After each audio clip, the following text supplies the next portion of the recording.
Good morning. My name is Chuck Durfer. I'm the staff photographer at Jamestown Rediscovery, and I'd like to welcome you to another episode of Dig Deeper.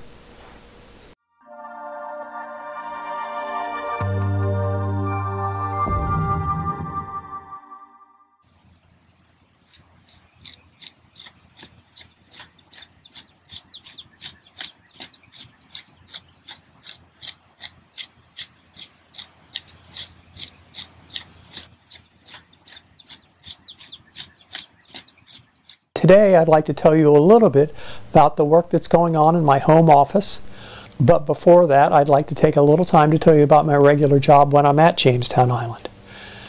Accurate collection and sharing of information about the first successful English colony in North America is one of our prime responsibilities at Jamestown Rediscovery, and for that reason photographic record is critical. For example, taking pictures of a dig site both before, during, and after is a critical part of the record to see the progress and the final result of the archaeology. Other images could be used for promoting upcoming events, social media, or even brochures and publications, and you've probably seen some of my work there. So, who am I, or how did I get here? Let me tell you a little about myself first. I'm a longtime photographer. I started in film years ago, migrated to digital, as most of us have, and I attended the Jamestown Field School in 2006. Since that time, it's been my great pleasure to photograph much of what goes on Jamestown Island. For example, in the archaeological activities, there was the blacksmith shop that was excavated in 2007. There was the John Smith well in 2009. There was the Jane cellar that was dug in 2011 and 2012, and there was the well and blockhouse north of the church that was dug in 2015 and 2016, and many, many other activities. So it's hard for me to list them all. Being right on the James River, we also have a chance to photograph a number of wonderful landscape shots, same sort of landscape the settlers would have seen, and so those can be quite striking. There's also abundant wildlife at Jamestown, and so I've had the great joy of photographing eagles and hawks and turtles and everything, and hopefully those images will in the future be available for your use on our image bank. Of course, I can't forget to talk about the living history work that goes on at Jamestown as well. Images of settlers, Native Americans, and our craftsmen are very important to our image bank. Finally, occasionally we get high-status individuals, and we also have television filming, and we like to have photographic records of their work as well. My responsibilities also include taking time-lapse videos of critical events that have occurred, such as exhumation of the presumptive Yardley grave in 2018 inside of the Memorial Church, and the construction of a timber frame church just last year inside the Memorial Church.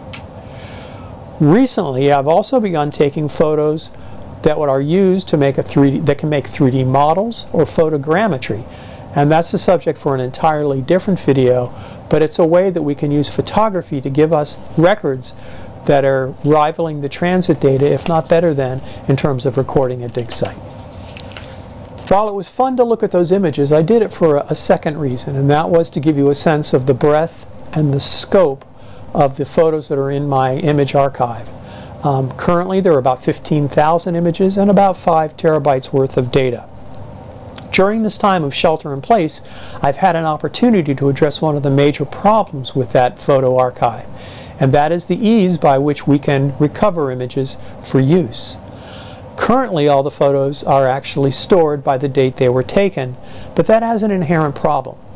First, you have to remember what day was the photo taken, and then you have the problem where some dig sites are photographed on multiple days, as I said before, during, and after a dig, and to get the entire record. Other times, multiple dig sites are photographed on the same day, so collecting a full, complete record of those sites can be a challenge. So, given all that, during the last 3 weeks, I've had some time to really sit down, look at that image bank, begin to catalog all the images, group them, and reprocess them as needed. Now, instead of going by date, we're bringing them in by topic. I'm going to show you a little bit of that work now, but please realize that this is a work in progress. So in this categorization process that I've been involved in, the first tier is to take the photos by means of where they were taken. For example, James Fort is owned by the Association for the Preservation of Virginia Antiquities, APVA. We've also done work in the Jamestown National Park and other sites, and so that's the first tier. All the living history work, tradesmen and interpreters, is filed under the Education Department. And the wildlife section, as I said, was created for a future image bank. The second tier is the date on which the photo was taken. The third tier has the following categories. First, Chuck Unsorted, which is a general catch-all and temporary resting place until we all look at the photos, how I've categorized and grouped them, make a final decision. The next category is Documents. This reflects the fact that the file format will not only contain photos, but it will also contain reports, publications, field notes, and other information. The Mapping category will contain data from the photogrammetry work we spoke of, GIS work, and raw transit data. The Master Context category will contain images and specific information on entire dig sites, for example, the Jane Cellar.